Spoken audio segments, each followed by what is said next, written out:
Seven का history का chapter 2 है। इसमें पार्ट 1 हम लोग देख रहे हैं। आज चैप्टर 2 में आज हम लोग डिस्कस करेंगे। ये नोट्स टाइप का है कि इसको किस तरह से आगे हम लोग डिस्कस कर सकते हैं, किस तरह से है। तो किसी चैप्टर्स में इस बुक में या इस चैप्टर का नाम है न्यू किंग्स एंड किंगडम्स। किसी में हो सकता है कि rise of new kingdom, rise of new kingdom हो सकता है।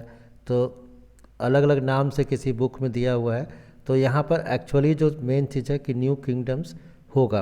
तो यहाँ जो न्यू किंग्स एंड किंगडम्स है, तो यहाँ पर हम लोग जो बात कर रहे हैं, ये बात कर रहे हैं कि बहुत सारे किंगडम जो है 7th सेंचुरी में, खासकर जो 700 CE होता है या क्रिश्चियन या AD होता है, जिसको एनी डेवलपमेंट कहते हैं। तो जैसे मिडाइवल पीरियड जो हम पहले ही बता चुके हैं कि 7th सेंचुरी से लेकर खासकर 7th सेंचुरी से लेकर मैंने कि 600 से लेकर 699 से लेकर 750 तक, मैंने 750 AD तक ये मिडाइवल पीरियड होता था। मिडाइवल में भी अगर उसमें से दो पार्ट होता है, एक होता है 7 से लेकर 1200 सेंचुरी तक, यानी 600 से लेकर 1199 AD तक अर्ली मिडाइवल पीरियड होता है। और सेकंड होता है उसके बाद है कि जो सेकंड पीरियड स्टार्ट होगा कि 1200 से लेकर या जब से मैंने कि 1191 से, खासकर जब या 92 से जब बैटल ऑफ तराइन हम लोग देखेंगे, तो उस समय से लेकर 1200 से लेकर 1526 तक एक पीरियड होगा मिडाइवल पीरियड का। और उसके बाद जाके इसको लेटर पीरियड कहते हैं। और 1526 से जब से बाबर इब्राहिम लोदी को हराया था, उस समय से लेकर 1750 तक जो चेंजेज हुआ वो भी मिडाइवल पीरियड में आता है। यानी जो 700 CE या AD से लेकर 1700 AD तक ये जो है मिडाइवल पीरियड है। और इसमें से 3 पीरियड हम लोग देख रहे हैं। एक पीरियड अभी हम लोग देखेंगे जो पहला जो अर्ली मिडाइवल पीरियड है 700 से लेकर 1150 तक। फिर उसके बाद जाकर 1200 से लेकर 1526 तक दिल्ली सल्तनत होगा। और 1526 से लेकर 1750 तक जो कि लेटर मिडाइवल पीरियड है, खासकर मुगल पीरियड इसको भी कह सकते हैं। तो 3 तरह का। तो सबसे पहले जो हम लोग देख रहे हैं ये जो आज जो देखेंगे वो देखेंगे 7 सेंचुरी टू 12th सेंचुरी। इसमें बहुत सारा चेंजेज हुआ, बहुत सारा परिवर्तन हुआ। क्या क्या परिवर्तन हुआ अगर इसको मैप में अगर देखने की कोशिश करेंगे, मैप में समझने की कोशिश करेंगे। ये उस समय का मैप है जब उस समय जो है था इंडिया इस तरीके से दिखता था, माने भारत, पाकिस्तान, बांग्लादेश ये सब मिला के एक साथ थे सब। तो वो माने कि जो दिख रहा है इसमें मैप में। तो अगर हम देखें कि अर्ली मिडाइवल पीरियड जो 700 से लेकर 1200 CE तक था, यहाँ पर जो नॉर्थ पार्ट था, ये जो पार्ट था यहाँ पर राजपूत शासन करते थे। इसको आप कह सकते हैं कि राजपूत थे। अब राजपूत के बारे में हम बाद में आते हैं। और यहाँ से जो नॉर्थ वेस्ट है, यहाँ से जो था मोहम्मद गौरी, मोहम्मद गजनी, ये सब आक्रमण किया था। और ये जो एरिया है खासकर बिहार, झारखंड और बंगाल मिलाकर, उड़ीसा मिलाकर, उस समय ये बंगाल पीरियड कराता था। यहाँ पर पाल का शासन था, पाल्स था, याद रखिएगा। पाल्स जो था बंगाल था, यानी बंगाल मतलब क्या कि बिहार, झारखंड और उड़ीसा, आज का जो मिलाकर जो बिहार, झारखंड, उड़ीसा और बंगाल है उसमें पाल कहलाता था। और ये जो पीरियड था, यहाँ से जो डेक्कन पीरियड आता था, तो यहाँ पर जो डेक्कन पीरियड में था, इसमें आपको देखेंगे राष्ट्रकूट था, राष्ट्रकूट पावरफुल था। और जो साउथ में था, अगर जो एक यहाँ पर देख रहे हैं कि यहाँ से जो ये राष्ट्रकूट का शासन हो गया। और ये जो था यहाँ से ऐसे करके ये जो था यहाँ पर साउथ इंडिया का राजा था। और यहाँ पर 3 इम्पॉर्टेंट उस समय राज करते थे, ये पांड्यस, पल्लवा और चोलास, 3 इसमें।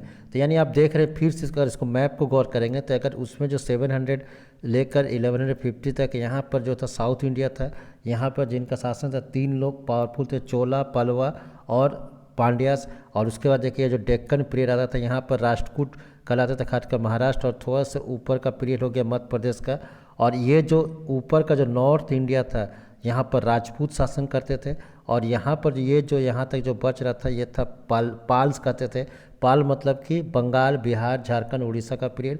और यहाँ जो ये नॉर्थ वेस्ट एरिया है, खासकर गजनी का एरिया है जो अफगानिस्तान हो गया, यहाँ से मोहम्मद गौरी और मोहम्मद गजनी जो था विदेशी आक्रमण किया था। तो ये इस पीरियड में, तो यानी इस पीरियड में क्या हो गया कि नया नया किंगडम्स आया, नया नया राजतंत्र आया, लोग आक्रमण किए।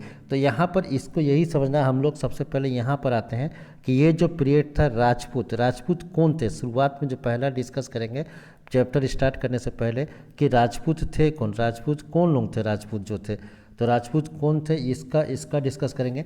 तो राजपूत अगर देखेंगे तो इसमें ओरिजिन था राजपूत, यानी इसको कह सकते हैं कि ओरिजिन जो था राजपूत का कि राजा का पुत्र, माने जो राजा का पुत्र था, सन ऑफ ए किंग और रूलर इन संस्कृत, यानी जो राजपूत है यहाँ पर राजा का पुत्र को वो कहते थे कि राजा कहते थे। अब लेकिन यहाँ पर अगर हम देखेंगे उस समय का पीरियड की बात करेंगे तो वहाँ पर अगर आप गौर करेंगे तो उस समय क्या था कि इट इज़ बिलीव डेट, ऐसा विश्वास किया कहा जाता है कि देयर वर 36 राजपूत। उस समय जो थे 36 राजपूत हुआ करते थे, 36 राजपूत थे और 36 राजपूत में से थे कुछ थे जो उसको अपने चंद्रवंशी क्लेम करते थे कि वो चंद्र के वंशज हैं, कुछ थे सूर्यवंशी कहते, सूर्यवंशी कलेंस थे वो कहते थे। लेकिन उसमें जो 3 थे, ये जो राजपूत में से जो उस समय अगर आप देखेंगे खासकर 4 थे। एक थे प्रतिहार्स, इसको याद रखिएगा, प्रतिहार्स, और उसके बाद जाके चाहमांस जिसको चौहान भी कहा जाता है, फिर से याद रखिएगा प्रतिहार चौहान, और तीसरा जो था सोलांकिस, जो यहाँ पर देखेंगे सोलंकी राजा था, सोलंकी SOLANKIS सोलंकी, और तीसरा था परमार्स, चौथा था परमार्स। यानी ये देखेंगे 36 में से 4 को छोड़कर, 36 में 4 को छोड़कर 32 जो थे वे कुछ सूर्यवंशी थे या फिर कोई वो जो सनवंशी थे या कोई मूनवंशी थे, माने कि चंद्रवंशी का राजा थे। लेकिन 4 राजा जो थे यहाँ पर जो थे 4 राजा का ध्यान देखेंगे तो परमार्स, फिर जाके परमार्स हो गया, प्रतिहारा हो गया, चौहान हो गया, सोलंकी। यानी ध्यान रखिएगा राजपूत का ये बहुत इंपॉर्टेंट है, प्रतिहार्स, ठीक है, यहाँ ध्यान दीजिएगा कि प्रतिहार्स, चाहमांस जिसको चौहान भी कहा जाता है, सोलंकिस और परमार्स, ये चारों कहा जाता था कि दे केम आउट ऑफ ये सेक्रेट फायर, कि पवित्र आग से आए थे, खासकर राजस्थान के मंटाबू के एरिया से। यानी इसलिए वो लोग अपने को अग्निकुल कहते थे। क्या कहते थे? अग्निकुल। यानी आप गौर करेंगे कि इस जगह पर जो थे 36 राजपूत से 36 में कुछ थे जो थे सन क्लेंस के थे, सूर्यवंशी थे, कुछ मून क्लेंस के थे। लेकिन उसमें से जो चार जो दिया हुआ चाहमांस, परमार्स, ठीक है, फिर प्रतिहार्स को गुजरात प्रतिहार्स भी कहा जाता है, और चंदेला जो यहाँ दिख रहा है, ये 4 दिख रहा है आपको, चाहमांस, प्रतिहार्स, ठीक है, परमार्स और चंदेला, ये चारों कहते थे, ये लोग कहते थे ये लोग आग से निकल के हैं, अग्निकुल के हैं। किसके कुल के हैं? अग्निकुल के हैं। तो यहीं से हम लोग देखेंगे कि ये आप समझ गए कि शुरुआत जो करेंगे नॉर्थ इंडिया से, यानी ये जो डिस्कस करें नॉर्थ इंडिया में राजपूत से, राजपूत भी कैसे थे? 36 राजपूत माना जाता था। 36 राजपूत में कुछ सनवंशी थे, कुछ मूनवंशी थे, लेकिन जो 4 थे, खासकर जो 4 हम बता रहे हैं कि चौहान जिसको चाहमान भी कहा जाता है, सोलंकी, परमार्स और जैसे आपको माने कि ये क्या कहते हैं माने परमार्स। लेकिन इसमें से कुछ और जो 3 थे, 3 जो थे अलग, 4 तो ये हो गया, 3 अगर इसमें से और देखेंगे 3 जो थे खासकर तोमर्स, एक याद नाम रखेगा तोमर्स, फिर जाके ये तोमर्स हो गया, दूसरा हो गया गाहा धावलास और चंदेलास, याद रखेगा 4 तो ये हो गया, फिर तोमर्स, गाहा, ये गाहा धावलास और चंदेलास, फिर से याद रखिएगा 3, फिर से याद रखना है 4 का नाम क्या क्या है।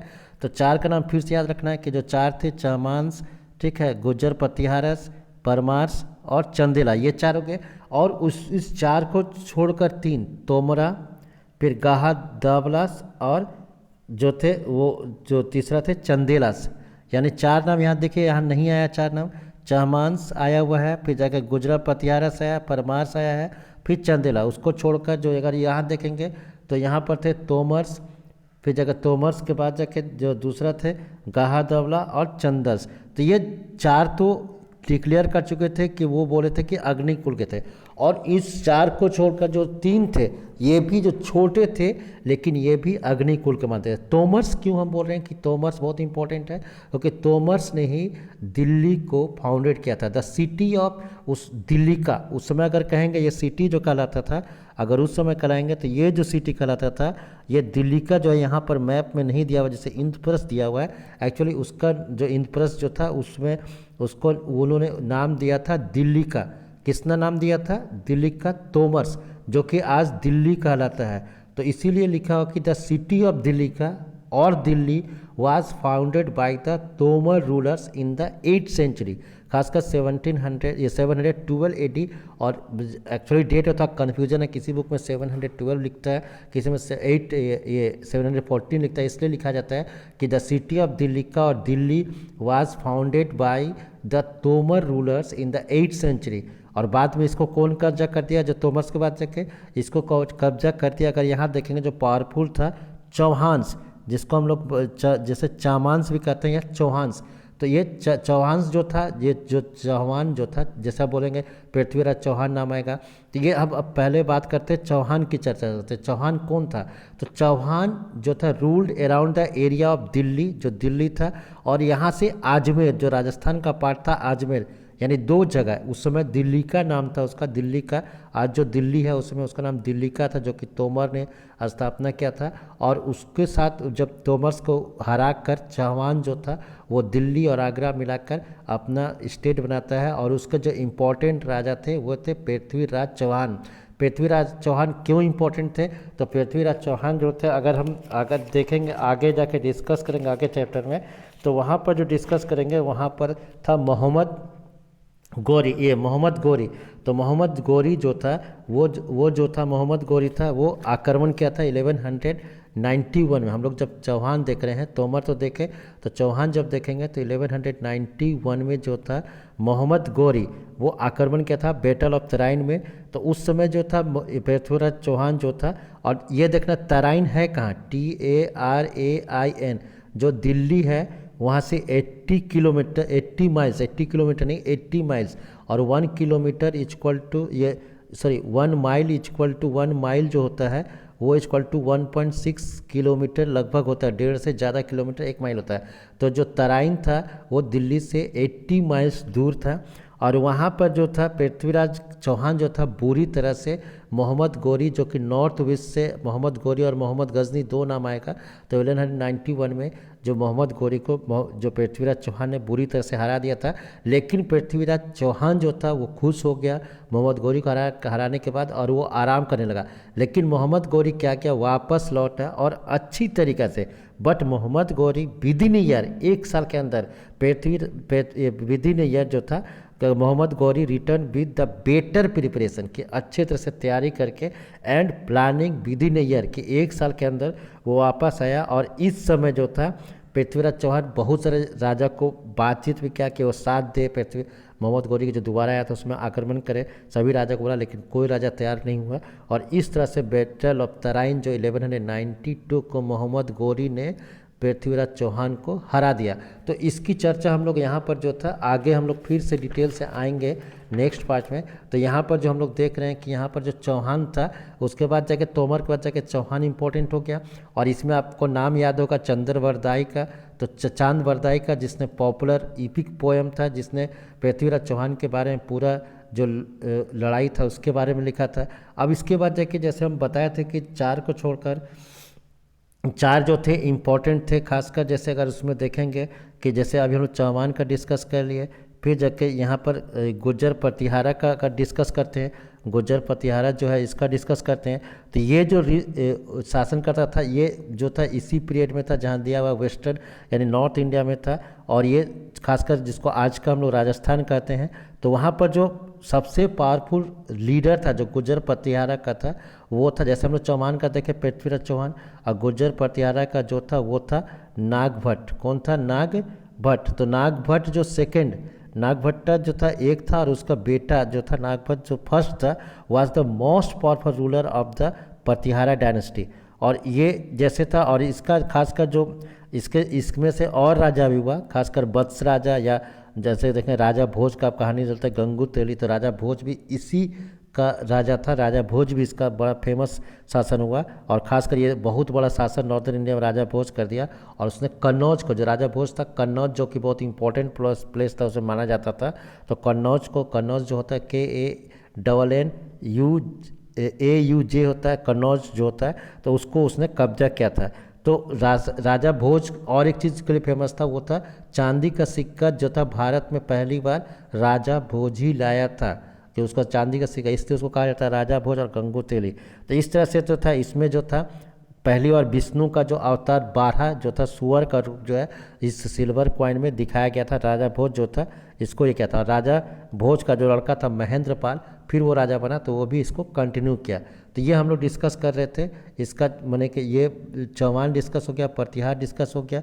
अब इसके बाद जाके परमार, जो परमार था तो परमार कौन था, तो ये खासकर जो आज हम लोग मालवा प्लेट्यू देखते हैं इस जगह पर, जैसे यहाँ पर उसको शासन का था मालवा प्लेट्यू में, और खासकर इसका जो था नीलकंठेश्वर टेम्पल जो खासकर उदयपुर जाइएगा बहुत फेमस है, ये परमार लोगों के द्वारा मंदिर बनाया गया। उसके बाद जाके अब जो हम लोग देखें सारा देख लिए, चंदेला का देखते हैं। तो चंदेला जो था, जिसको चंदेला कहाँ पर था, तो उस समय जो था बुंदेलखंड, जैसे आज का हम लोग बुंदेलखंड देखते हैं यूपी और माने मध्य प्रदेश का जो बॉर्डर है, तो वहाँ पर था। और इसका जो इम्पोर्टेंट राजा था वो था कृति बर्मन। इसको सबको याद रखना है आपको। कृति बर्मन जो था was the most powerful Chandela ruler.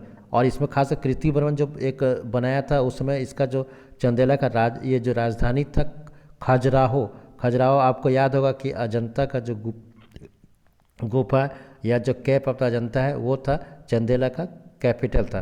तो इस तरह से हम लोग आगे जैसे अगर देखेंगे नोट्स में तो था कि न्यू किंग्स एंड किंगडम्स, कि न्यू जो राजा था तो इमरजेंस ऑफ न्यू डायनेस्टी, नया डायनेस्टी आया। अब यहाँ पर नया डायनेस्टी कैसे बना, जो नए नए राजा जो थे खासकर राजपूत थे जो नॉर्थ इंडिया में, वो कैसे पावरफुल हो गए।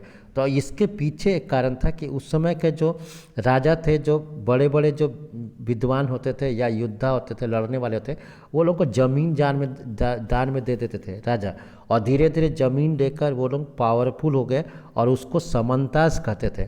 तो ड्यूरिंग द 7th सेंचुरी, अगर 7th सेंचुरी में देखेंगे तो there were many big landlords, कि बड़े बड़े पूंजीपति थे, जमीनपति थे, जिसके वॉरियर चीफ योद्धा थे इन द सब कॉन्टिनेंट। सब कॉन्टिनेंट मतलब क्या हो गया कि भारत, पाकिस्तान, बांग्लादेश और खासकर जो उस समय जो अफगानिस्तान गजनी होता था उस समय, who were other acknowledged by king as the subordinate और समंतास, कि ये लोग क्या थे कि राजा के माने एक उसके अनुयायी माने जाते थे, या उसका अगर राजा नहीं है तो उसको जो देखभाल करने के लिए कौन थे, समंतास कराते। समंता कौन थे, जिनके पास बहुत ज़्यादा ज़मीन था, बिग लैंड लॉर्ड्स थे, यानी जो भूमिपति थे या फिर जो वॉरियर चीफ थे, जो योद्धा थे।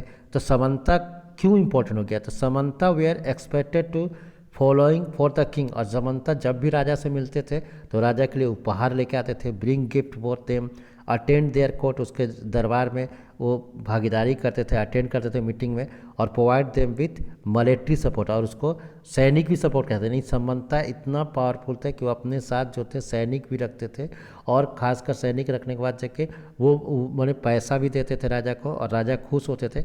और यही समंता इतना पावरफुल हो गया कि वो अपना नया न्यू किंगडम, नया राज्य बना दिया, सेल्फ डिक्लेरेशन कर दिया।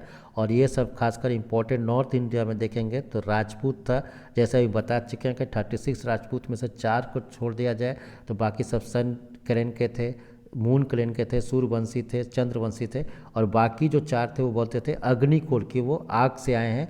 और उसमें से जो 3 और थे खासकर तोमर्स जो बताए हमने, या फिर जैसे आपको हम बताए होंगे कि ये चौहान, ये चंद चौहान, ये चामान हो गया, ये तोमस हो गया, फिर चंदेला हो गया, फिर गर्दे वाले, इतना थे। तो हम लोग मिलते हैं नेक्स्ट वीडियो में, और उसमें फिर हम आपको डिटेल्स आगे हम लोग डिस्कस करेंगे। Thank you.